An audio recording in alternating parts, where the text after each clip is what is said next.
What's up, everybody? So as you guys know, as you've been following me, you know that I've been putting a lot of effort into getting my lighting right, and I pretty much feel that I'm at the sweet spot now. I think I've really gotten it dialed in almost exactly the way I want it. Just a couple of more tweaks and I'll be there.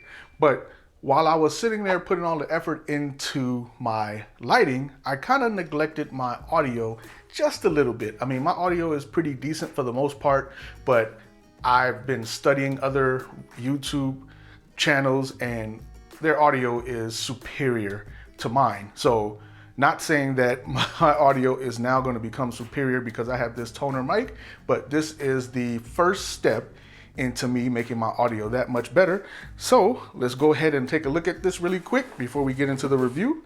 I bought this on Amazon the other day, and I believe I paid roughly 46 bucks after taxes or whatnot. It came up to about 50 bucks, give or take. So let's go ahead and take a look and see what it comes with. This is a complete kit. Comes with just about everything I need to make my voice sound right. So, and I purchased a bunch of other microphones too, but we'll get into that part later on as I get this series going. So looking into this, first thing we got here is an instruction manual. We're not going to go through this too much. I mean, for the most part, it's plug and play as far as what I've read. You plug it into the phantom power with the XLR cables that are supplied. And from there, you plug it into your camera, camcorder, laptop, audio recorder, and all that stuff. So go ahead and just get past this really quick. And this is a pop screen. So when you're talking in your mic and it's close to you and you're talking with all your P's and pluses and pop, pop, pop, that is supposed to stop that and make it actually sound like it should. So let's go ahead and open that up too really quick. And from other reviews that I've seen, this is a really good pop filter. It has a pop screen on the front and back. So when I talk into it, all the pop, pop, pops will be filtered out by this articulating or flexible arm, and you clamp it to the desk mounted spring loaded articulating clamp or whatever you want to call it, but we'll get into that as we go. Next thing is, looks like a USB audio cable that could plug into the mic. Well, we'll look at that in just a second, but it almost reminds me of one of those cables you plug into the back of your printer. Seems similar, right? All right, we'll set that aside for right now. It has a audio interface or a sound card. You plug that into your computer. You plug your mic into this side here on the orange or pinkish orange side, and the green side is for your headphones, right? There we go. Set that aside. This is the clamp for your desk mount, and we'll go ahead and mount that up later, but I just want to show you guys. I know you can see through the plastic, so that's your desk mount there. This, of course, we already know what this is, the microphone cover for the pop, pop, pop. Yep, there's a little wrinkle, but that's all right. It's just cosmetic. I think we could put this knife down for a second. Then we have an XLR cable that's going to plug into the mic, and this will plug into your sound card, and then your sound card will plug into your computer. I wonder if you can bypass the sound card and plug it directly into your computer if your computer has enough voltage output to make the microphone sound as good as it should. So we'll set that right back there just for a second. Then let's go here. This is your phantom power. This thing right here provides 48 volts of phantom power. So let's take a look. There we go.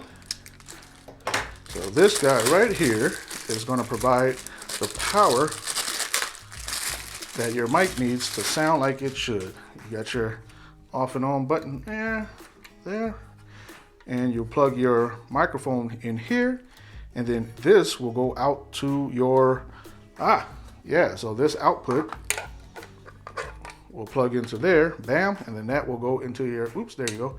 That'll plug in there, that'll go into your sound card or your laptop, and your microphone will go into this side right there. And speaking of your microphone, well, before we get to that, let's do a couple of more things. This right here is your desk mount, and that'll go with the desk mounted clamp. But the good thing is it's already come with the XLR cable already routed through it, which is pretty cool, which is nice. You know, it's just your typical desk mount arm movable arm, you know. And here on this side, this is the mount or the screw for the shock mount. That's what your microphone will actually sit in.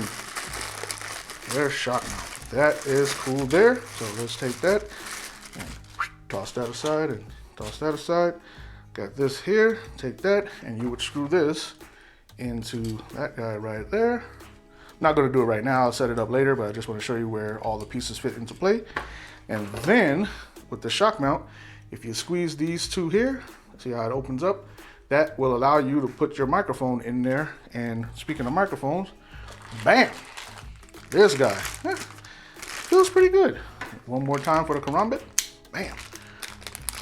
There we go. All right, let's put this bad boy away. And here we go.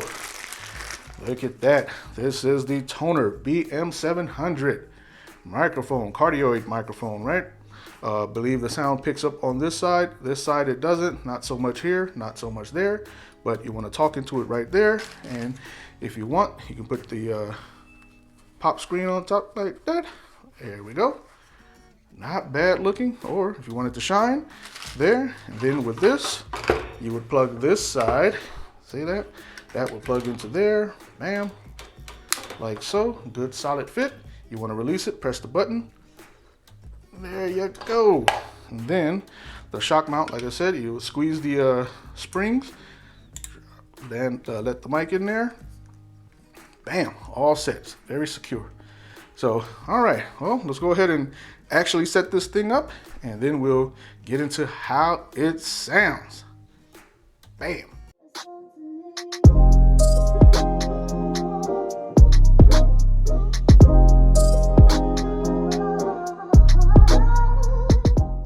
So I finally got the BM-700.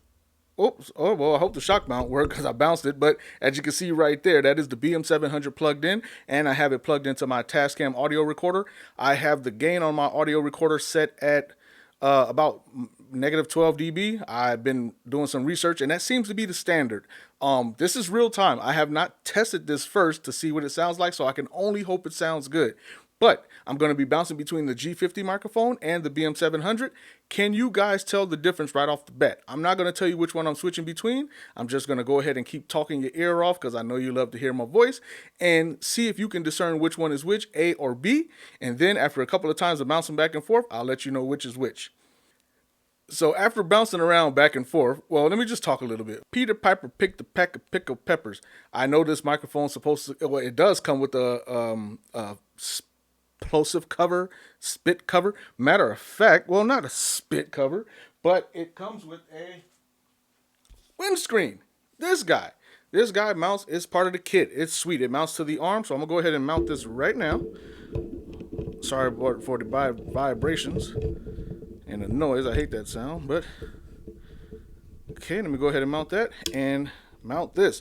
And this is double. It has a windscreen on this side, front and back. Oh, let me mount that securely. That's not right. Let me get that on there nice and secure. Hold on. Let's see. That's much better. There we go. How does that sound? Does that sound good? Let me turn the microphone, make sure it's right. There we go. Peter Piper picked a peck of pickled peppers. Does that sound right? Does it help? Peter Piper picked a peck of pickled peppers. Can you tell the difference? Does it help? Let me try that again. Peter Piper picked a peck of pickled peppers. I don't know if I could. I mean, like I said, I'm doing this in real time. I want this to be as real as it can be. And I want to bounce between the G50 microphone and the Tonor BM-700. Again, I had nothing but good things about the Tonor BM-700. This is not a sponsored video. This is real. How I feel. If I like it, I love it. If I don't, can't use it. But I just want to see what you guys think between the two audio sources, audio recording sources. G50, BM-700. I don't know. I'm hoping that the BM-700 is the winner. But for the price, I think I paid $46 and some change. Came up to like $50 and something. And it comes with microphone holder, shock mount, articulating arm for your desk mount. It comes with an XLR cable to 3.5 millimeter cable. It comes with this guy, the windscreen, double-sided windscreen, upgraded windscreen. That is pretty good. And the microphone itself. And it comes with a USB audio port to plug into your computer if you choose to do so, if you don't have an external audio recorder. And it comes with its own phantom power source. It needs 48 volts of phantom power to make this thing work like it should. And that's what I'm doing right now. And hopefully it is working like it should. Please let me know in the comments, and I hope you guys are sticking around and checking out my other videos where I'm doing microphone comparisons to the G50. I know the G50 isn't the standard, but it's my standard because that's the camera that I have. But maybe if you were using your DSLR or camcorder for your only source of audio, maybe these videos are helping you make a decision. And these microphones are not expensive. This whole kit was $50, but I have some other microphones to test that are actually cheaper that should sound just as good. So going to go ahead and jump into those in the upcoming days, and hopefully this series will help you make an informed decision on which microphone you want to purchase for your audio needs.